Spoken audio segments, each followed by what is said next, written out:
Hello friends, मैं Ashwani Kumar Ashwani classes से। और आज हम बात करने वाले हैं स्टैटिक जीके के बारे में।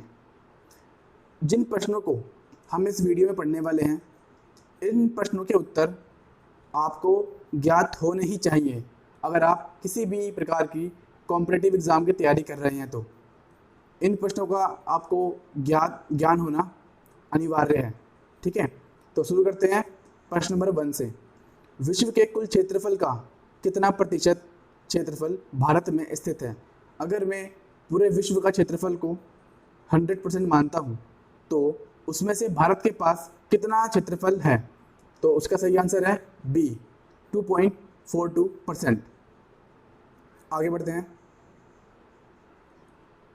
भारत में जनगणना की अवधि कितनी है? मतलब भारत में कितने वर्ष बाद जनगणना कराई जाती है? इसका सही उत्तर है ए, प्रत्येक 10 वर्ष बाद। ठीक है, आगे बढ़ते हैं। भारत की कुल जनसंख्या कितनी है? तो 2011 के आंकड़ों के हिसाब से भारत की जनगणना कितनी है? 121.08 करोड़। परंतु अगर हम आज देखते हैं तो भारत की जनसंख्या कितनी है? 140 करोड़ के लगभग। ठीक है, आगे बढ़ते हैं।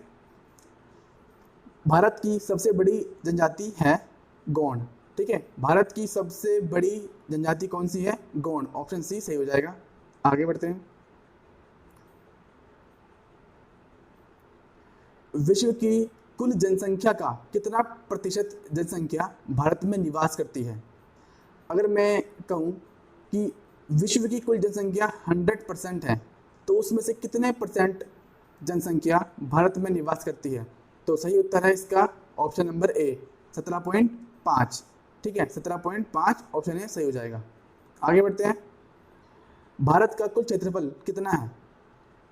ठीक है, तो इसी ऑप्शन बी ठीक है इसका, 32, 87, 263। इसे ऐसे याद कर लेंगे, 32, 87, 263। ठीक है, आगे बढ़ते हैं। भारत के दक्षिणतम छोर को क्या कहा जाता है? ठीक है, भारत के दक्षिणतम छोर को क्या कहा जाता है? इसका सही उत्तर है डी, इंदिरा पॉइंट। और ये कहाँ पर स्थित है? ये स्थित है अंडमान निकोबार में। ठीक है, ये मान लीजिए भारत, यहाँ पे लक्षद्वीप है और यहाँ पे इंदिरा पॉइंट। जो सबसे अंतिम बिंदु है वो कौन सा है? इंदिरा पॉइंट।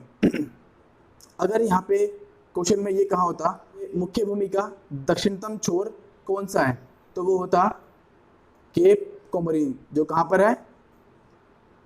भारत के मुख्य भूमि के दक्षिणतम बिंदु कौन सा है? केप कोमोरिन। ठीक है, आगे बढ़ते हैं। भारत की कुल स्थलीय सीमा की लंबाई कितनी है? तो ये इसका मतलब क्या हुआ, इसे समझेंगे। अगर ये भारत है तो पाकिस्तान से लेकर बांग्लादेश तक जितनी भी स्थलीय सीमा है भारत की, वो कितनी है? इसका सही उत्तर है बी, 15,200 किलोमीटर। ठीक है, 15,200 किलोमीटर। आगे बढ़ते हैं। प्रश्न 9, भारत की कुल समुद्रीय तटीय रेखा या सीमा की लंबाई कितनी है? इसे समझेंगे पहले। अभी हमने देखा था कि भारत की स्थलीय सीमा की लंबाई कितनी है, वो था 15,200 किलोमीटर। अब हम देख रहे हैं कुल समुद्र तटीय रेखा या सीमा की लंबाई। तो हम देखेंगे यहाँ से लेकर यहाँ तक, यानी पाकिस्तान से लेकर बांग्लादेश तक की लंबाई और लक्षद्वीप और अंडमान निकोबार, ये टोटल यहाँ पूछा है कुल समुद्री तटीय रेखा की लंबाई वो कितनी होगी? 7516.5 किलोमीटर। ऑप्शन ए सही हो जाएगा, 7516.5 किलोमीटर। ठीक है, आगे बढ़ते हैं। भारत की मुख्य भूमि से लगे समुद्र तटीय रेखा की लंबाई कितनी है? ये सेम क्वेश्चन है बट इसमें कुछ बदलाव किया गया है। यहाँ पूछा गया है मुख्य भूमि। इससे पहले वाले क्वेश्चन में पूछा गया था कि भारत की कुल समुद्र तट से लगे क्षेत्र की लंबाई कितनी है। यहाँ पूछा गया है मुख्य भूमि। मुख्य भूमि का मतलब है इस वाले पार्ट से। ठीक है, ये पार्ट हो गया मुख्य भूमि का। इसके अंदर हम लक्षद्वीप को और अंडमान निकोबार को ऐड नहीं करेंगे, तो वो कितना है? 6100 किलोमीटर। ऑप्शन सी सही हो जाएगा।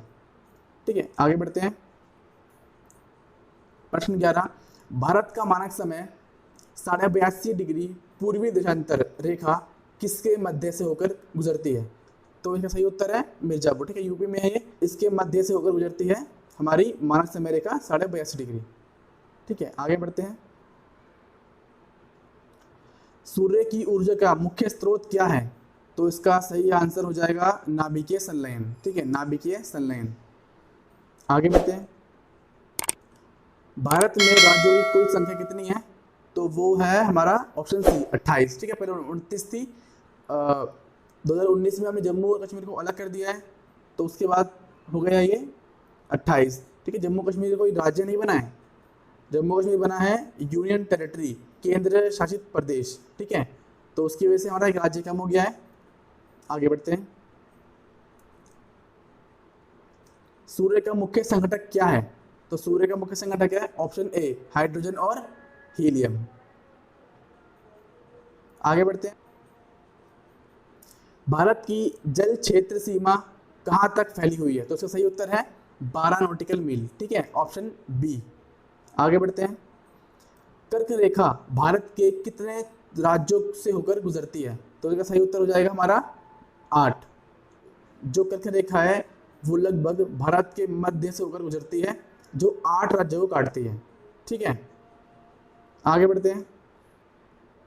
82.5 डिग्री पूर्वी देशांतर रेखा भारत के कितने राज्यों से होकर गुजरती है? तो इसका सही उत्तर है ऑप्शन सी 5। ठीक है, ये रेखा 5 राज्यों से होकर गुजरती है। और 82.5 डिग्री क्या है? भारत का मानक समय रेखा। ठीक है, भारत की मानक समय रेखा है 82.5 डिग्री पर, जो ऊपर प्रश्न आया था। ठीक है, आगे बढ़ते हैं।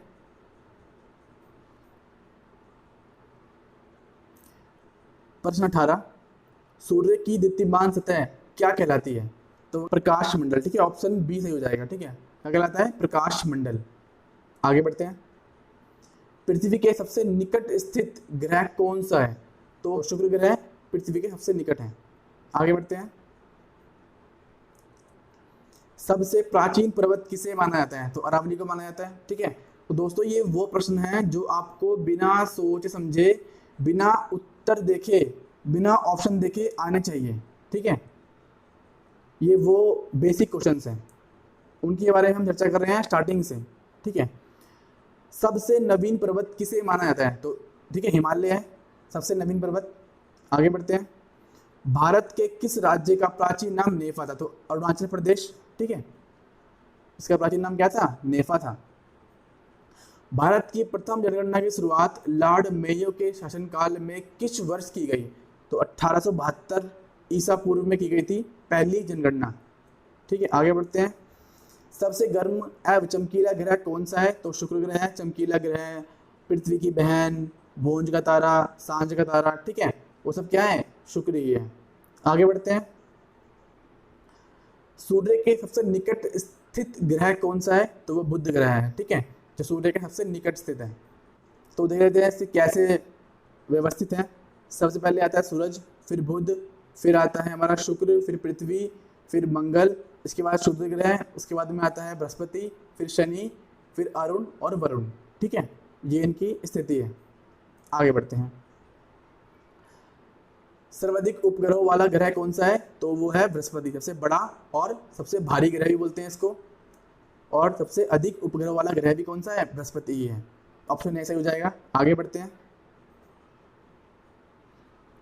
भारत